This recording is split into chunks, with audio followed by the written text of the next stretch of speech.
है भारतवर्ष। तो हम लोग पहले इस बात में बहुत सारे लोग जानते होंगे कि भारतवर्ष का उदय कहाँ से हुआ। बहुत सारे लोग जानते हैं कि जो राजा भरत थे, जो महाप्रतापी, महाज्ञानी, महातपस्वी, उनके नाम पे चूंकि वो चक्रवर्ती सम्राट थे, अखंड भारत में उन्होंने राज किया और उनके नाम पे इस भारत भूमि का नाम भारतवर्ष पड़ा। कुछ चीजें और भी हैं, जैसे शिव पुराण में लिखा गया है कि जो समुद्र के उत्तर और हिमालय के दक्षिण दिशा में जो भूमि है उसको भारत कहा जाता है।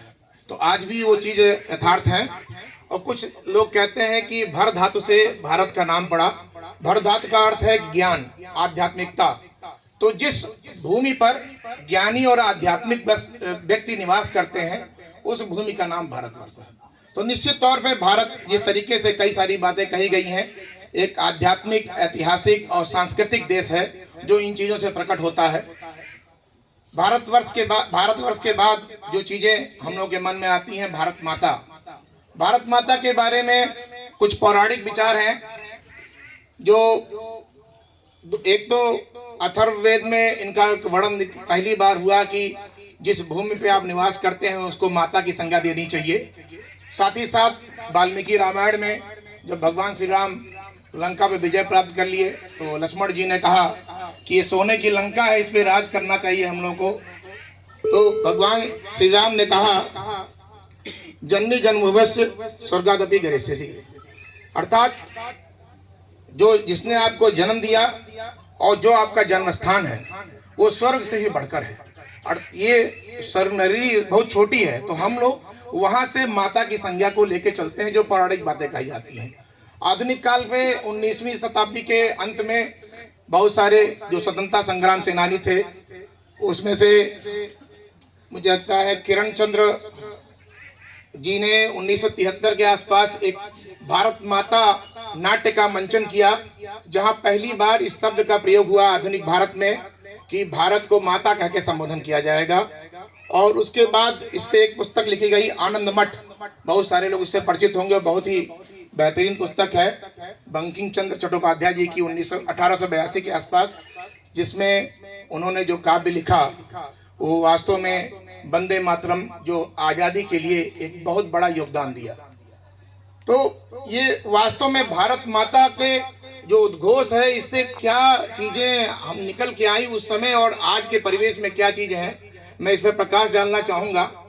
भारत माता का जब शब्द भी आता है तो सबसे पहले वास्तव में राष्ट्रीय एकता का एक प्रतीक माना जाता है।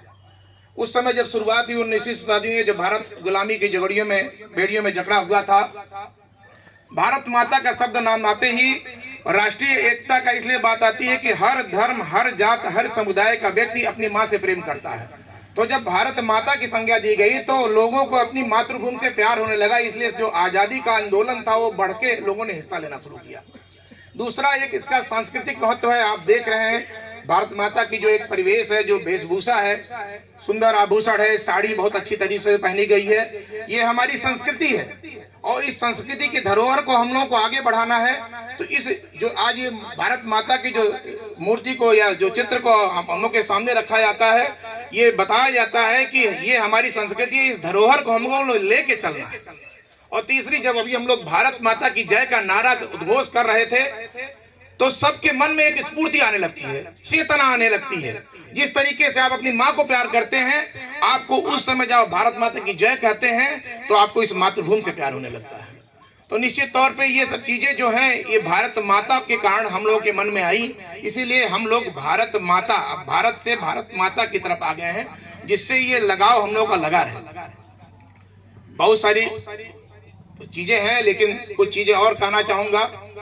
बहुत सारे लोग कहते हैं कि आप लोग विद्यार्थी जो हैं उनके मन में कई लोग कहते हैं कि भाई आपके जो सारे भगवान हैं, लोग कहते हैं कि हम लोग का जो धर्म है, जो सनातन, वो सदियों पुराना है और पूरे विश्व की संरचना में उसका एक योगदान है। तो आखिर सारे देवता भारतवर्ष में क्यों पैदा हुए? तो मैं विद्यार्थियों को बताना चाहूंगा, उनको जिस सवाल का जवाब दिया कीजिए जो मुझे शंकराचार्य जी के सीखने को मिला। उन्होंने कहा कि जैसे आपका एक घर है वैसे ये विश्व है, और घर का एक मंदिर होता है वो भारतवर्ष है। तो जो भगवान का स्थान मंदिर में होता है, उसी कारण सारे देवता जो जन्म लिए वो भारतवर्ष में जन्म लिए। ये एक बहुत बढ़िया उदाहरण है जिसके लिए आप कह सकते हैं और अपने भारतवर्ष पे गर्व महसूस कर सकते हैं। इसके अलावा बहुत सारी बातें हैं। आध्यात्म की बातें करें तो यहाँ पे धर्म का प्रचार करने के लिए स्वयं श्री राम ने जन्म लिया, स्वयं श्री कृष्ण ने जन्म लिया। शांति का प्रचार करने के लिए भगवान बुद्ध ने जन्म लिया। अगर नए भारतवर्ष की बात करें तो स्वामी विवेकानंद ने वसुधैव कुटुंबकम का एक संदेश दिया। भारतवर्ष का नाम पूरे विश्व पटल में छाया रहा। इस तरह की बहुत सारी चीजें रही, और केवल धर्म की और ज्ञान की बात नहीं हुई। भारतवर्ष ने, जो भारत माता है, इसने बहुत सारे वीर सपूतों को जन्म दिया। महाराणा प्रताप हुए, छत्रपति शिवाजी हुए, रानी लक्ष्मीबाई हुई, जिन्होंने इस भारत भूमि के लिए, भारत माता के लिए अपना सर्वस्व न्यौछावर कर दिया। ये सब चीजें हम लोगों के मन में लगातार, विद्यार्थियों को लगातार इसका ज्ञान होना चाहिए। लेकिन इन चीजों को कहने का तात्पर्य आज के समय में थोड़ा चीज बदलाव आ रहा है, और उस बदलाव को रोकने के लिए ही राष्ट्रीय स्वयं संघ लगातार आपके और हमारे बीच में खड़ा हुआ है। बहुत सारी पाश्चात्य संस्कृति हमारे देश पे हावी हो रही है, हमारी संस्कृति को बिगाड़ने का प्रयास किया जा रहा है। और निश्चित तौर पे जो भी व्यक्ति यहाँ पे खड़ा है वो बाहर जाके इस चीज को प्रचार करे कि जो भारतीय संस्कृति है, जो भारत माता का दर्जा है, उस चीज को प्राप्त पुनः मेंटेन करने, प्राप्त करने के लिए और उसको आगे बनाए रखने के लिए राष्ट्रीय स्वयं सेवक संघ का बहुत बड़ा योगदान है। तो निश्चित तौर पे जो यहाँ पे विद्यार्थी जुड़े हुए हैं वो भाग्यशाली हैं, और हम लोग भी भाग्यशाली हैं कि आज भारत माता के सामने हम लोग कह के उद्बोधन कर रहे हैं।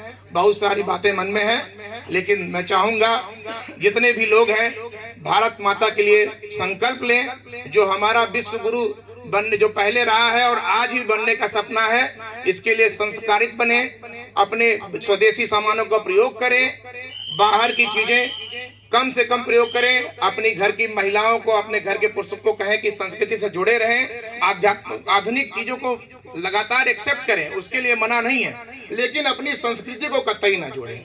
इन्हीं शब्दों के साथ अपनी वाणी को विराम देता हूं। भारत माता की, भारत माता की।